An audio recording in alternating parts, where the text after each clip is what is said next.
Granted.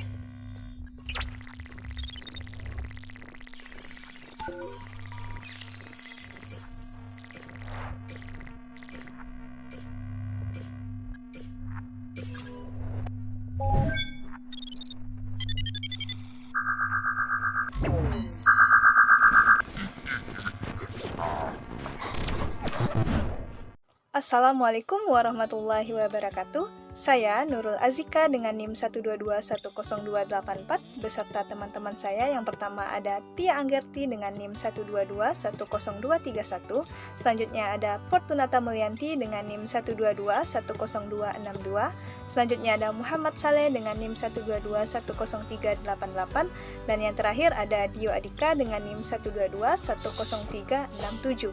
Pada mata kuliah Etika Profesi Teknologi Informasi dan Komunikasi, kami mengambil judul Analisis Illegal Content sebagai bentuk kejahatan cyber pada studi kasus prank ojol yang dilakukan oleh Erika Putri. Dampak dan tantangan perkembangan teknologi informasi dan komunikasi. Kemajuan pesat teknologi informasi dan komunikasi telah mengubah cara hidup masyarakat modern. Internet dan media sosial menawarkan konektivitas global dan akses informasi yang mudah, namun juga membawa risiko penyebaran konten ilegal. Konten ilegal seperti pornografi anak, ujaran kebencian, dan penipuan online mengancam individu dan masyarakat luas. Anonimitas dan kemudahan akses di dunia maya memfasilitasi penyebaran konten berbahaya ini. Kasus prank ojol oleh Erika Putri pada tahun 2020 mengilustrasikan tantangan ini. Video yang dianggap merendahkan pengemudi ojek online memicu diskusi tentang etika di media sosial dan potensi pelanggaran hukum. Untuk mengatasi masalah ini, diperlukan penegakan hukum yang lebih kuat, edukasi publik, dan kerjasama internasional. Masyarakat perlu memahami risiko dan tanggung jawab dalam bermedia sosial. Sementara itu, pemerintah harus meningkatkan kapasitas dalam menangani kejahatan cyber. Kejahatan cyber adalah proses evaluasi materi digital yang melanggar hukum atau peraturan. Kasus prank ojek online oleh Erika Putri menjadi contoh nyata kejahatan cyber, di mana ia menggunakan platform digital untuk merugikan pengemudi ojek online melalui pesanan palsu. Tindakan ini melanggar Undang-Undang Informasi dan Transaksi Elektronik atau UU ITE Indonesia.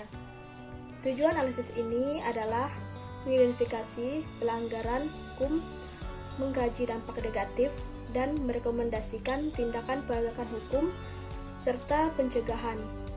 Proses ini melibatkan pengumpulan bukti kerugian, material, dan psikologis yang dialami pengemudi. Analisis ini juga bertujuan memberikan landasan hukum untuk menindak pelaku dan mencegah kejadian serupa di masa depan. Melalui kasus ini diharapkan kesadaran publik tentang bahaya prank di platform digital meningkat, mendorong pengguna teknologi yang lebih etis dan bertanggung jawab. Penegakan hukum yang tegas terhadap konten ilegal penting untuk melindungi masyarakat dari dampak negatif teknologi. Rekomendasi dari analisis ini mencakup peningkatan literasi digital, penguatan regulasi kejahatan cyber, kerjasama antara platform digital dan penegakan hukum, serta pengembangan mekanisme pelaporan cepat untuk kasus serupa.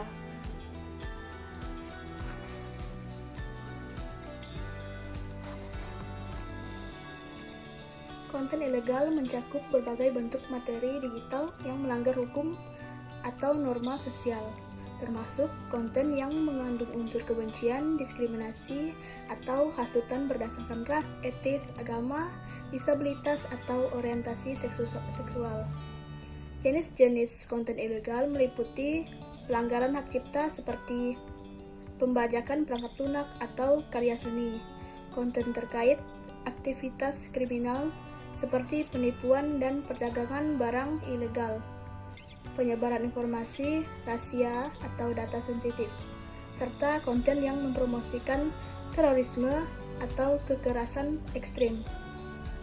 Hubungan antara konten ilegal dan kejahatan cyber sangat erat, seperti yang terlihat dalam kasus prank ojol oleh Erika Putri. Konten semacam ini dapat dikategorikan sebagai ilegal karena melanggar privasi, berpotensi merugikan secara finansial dan emosional, serta dapat memicu perpecahan sosial. Penyebaran melalui media sosial memperbesar dampak negatifnya, menciptakan tantangan baru dalam penanganan kejahatan cyber. Implikasi hukum dan sosial dari penyebaran konten ilegal sangat signifikan. Kasus seperti prank ojol dapat melanggar berbagai undang-undang, termasuk UU ITE dan peraturan tentang privasi.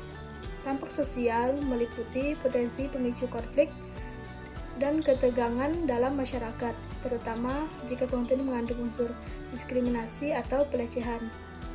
Penanganan konten ilegal di era digital menghadapi berbagai tantangan, termasuk cepatnya penyebaran konten dan kompleksitas hukum lintas batas. Untuk mengatasi masalah ini, diperlukan pendekatan komprehensif yang melibatkan peningkatan literasi digital, penguatan regulasi, dan kerjasama internasional.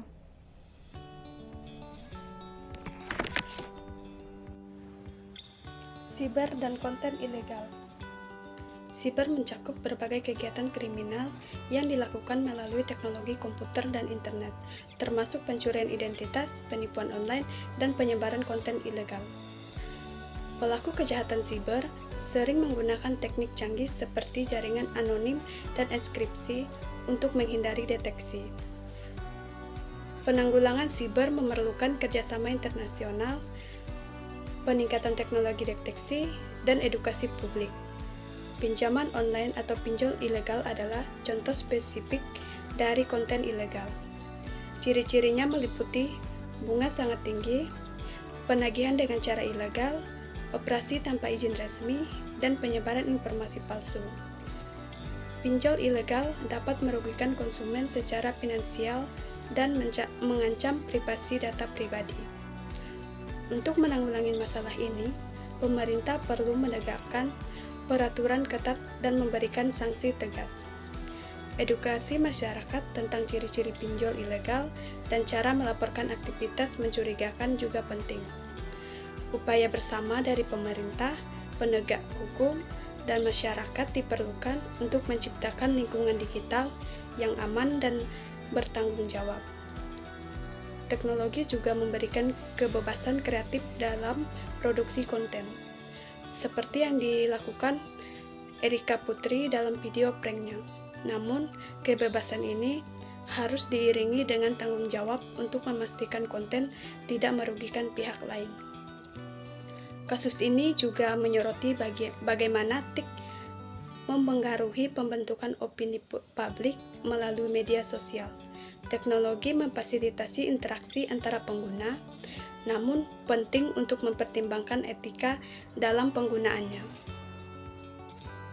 Prinsip-prinsip etika konten di media sosial. Yang pertama, konten positif dan mendidik. Yang kedua, menghormati privasi. Yang ketiga, informasi akurat dan bertanggung jawab. Yang keempat, menghargai hak cipta. Yang kelima, hindari promosi menyesatkan dan perilaku merugikan. Kasus prank ojol yang dilakukan oleh Erika Putri menjadi contoh nyata bagaimana konten yang tidak etis dan tidak bertanggung jawab dapat menimbulkan dampak negatif. Prank tersebut yang bertujuan untuk hiburan telah mencederai privasi dan martabat pengemudi ojol, serta menuai kecaman dari publik. Kasus ini menunjukkan pentingnya kesadaran akan etika dalam menciptakan konten, terutama bagi para influencer yang memiliki jangkauan dan pengaruh yang besar. Pembuatan konten harus memahami bahwa konten mereka tidak hanya berdampak pada diri mereka sendiri, tetapi juga pada audiens dan masyarakat luas. Dengan memahami dan menerapkan prinsip-prinsip etika berkonten, para pembuat konten dapat berkontribusi dalam membangun era media sosial yang aman, bermartabat, dan bermanfaat bagi semua orang. Konten yang positif dan bertanggung jawab dapat menjadi saran untuk menyebarkan nilai-nilai positif, membangun hubungan yang baik dengan audiens, dan mendorong kemajuan bersama. Analisis motif dan dampak kasus prank ojol yang melibatkan Erika Nur Komariah Fataya, seorang influencer TikTok, menjadi viral pada April 2002. Erika terkenal dengan konten prank yang sering kali melibatkan berbagai pria, termasuk pengemudi ojek online, ojol. Video kontroversial Erika menunjukkan dia memesan jasa ojol dan memperlakukan pengemudi dengan tidak tuntas, termasuk menyemprotkan udara ke wajah pengemudi dan melemparkan roti ke arahnya. Tindakan ini dianggap melanggar etika dan hukum, memicu kecaman publik. Beberapa motif yang diduga melatar belakangi tindakan Erika: 1. Popularitas dan sensasi. 2. Ekonomi. 3. Kurangnya empati dan etika. 4. Kesenangan dan keisengan. Kasus ini menuai kecaman luas dari masyarakat yang menganggap tindakan Erika sudah melampaui batas dan melanggar hukum. Ini memicu diskusi tentang etika dalam pembuatan konten dan tanggung jawab influencer di media sosial. Definisi illegal content. Illegal content merupakan kejahatan yang melibatkan penyebaran informasi atau data yang tidak benar, tidak bermoral, atau melanggar hukum melalui internet. Tindakan ini dapat mengganggu ketertiban umum dan memiliki dampak negatif pada masyarakat luas. Penyebab munculnya konten ilegal. Dalam kasus Erika Ojol, munculnya konten ilegal disebabkan oleh beberapa faktor yang saling terkait. Faktor utama viralnya konten kontroversial ini: 1. Karakter kontroversial. 2. Keterlibatan emosional. 3. Reaksi dan kontroversi. 4. Pengikut yang besar. 5. Algoritma platform. Dampak yang dapat ditimbulkan oleh penyebaran dan akses terhadap konten ilegal. 1. Dampak psikologis dan emosional. 2. Dampak sosial. 3. Dampak ekonomi. 4. Dampak hukum. 5. Dampak kredibilitas dan karir. 6. Dampak etis dan moral. Upaya pencegahannya: 1. Edukasi dan kampanye kesadaran. 2. Peran orang tua dan lingkungan. 3. Regulasi dan kebijakan platform media sosial. Upaya penanggulangan: 1. Legakan hukum. 2. Dukungan dan pendampingan bagi korban. 3. Kolaborasi antar pemangku kepentingan. 4. Pemblokiran dan penonaktifan akun. Selanjutnya, kesimpulan. Penyebaran konten ilegal di era digital saat ini menjadi ancaman serius yang perlu mendapat perhatian lebih dari semua pihak. Motif dibalik penyebaran konten ilegal beragam, mulai dari ekonomi, seksual, ideologi, hingga balas dendam atau sekedar kesenangan. Dampak negatifnya pun tidak dapat dianggap remeh, mulai dari trauma psikologis dan eksploitasi korban hingga memicu konflik di masyarakat serta menurunkan kepercayaan masyarakat. Untuk mengatasi masalah ini diperlukan upaya komprehensif dan melibatkan banyak pihak. Peningkatan literasi digital dan etika dalam menggunakan media digital menjadi langkah penting, baik bagi pencipta konten maupun pengguna umum.